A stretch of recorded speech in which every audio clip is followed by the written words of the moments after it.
Day, Daw. buhatin mo ata ko mabigat. Maganda lang. Lagyan mo nga sa likod mo. Sa likod ko dito. Patingin nga ng palad mo.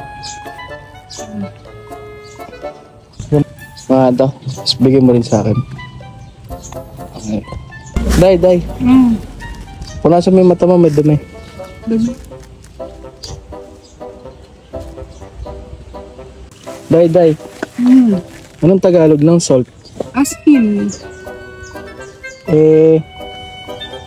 Anong tawag sa dinadaanan ng mga sasakyan? Kalsada.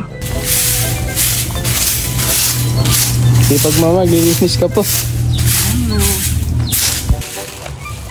Day, daw mo, agmo ako.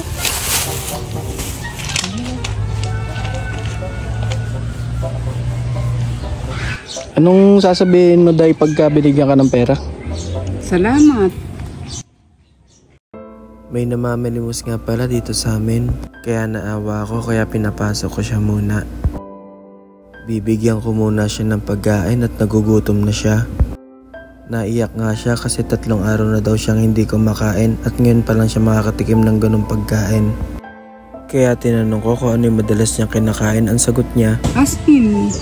pag-gala-gala lang siya dito sa lugar namin, kaya tinanong ko na din kung saan siya nakatira, kaya ang sagot niya, Kalsada. bilang kapalit nga, wawalisan na daw muna niya yung bakuran namin. At napayakap pa siya sa akin sa sobrang saya niya. Bago siya umalis, nagabot ako ng konting tulong. Salamat. Kaya pag may nakita kayong ganito, tumulong tayo kahit kaunti. Malaking bagay na para sa kanila yon.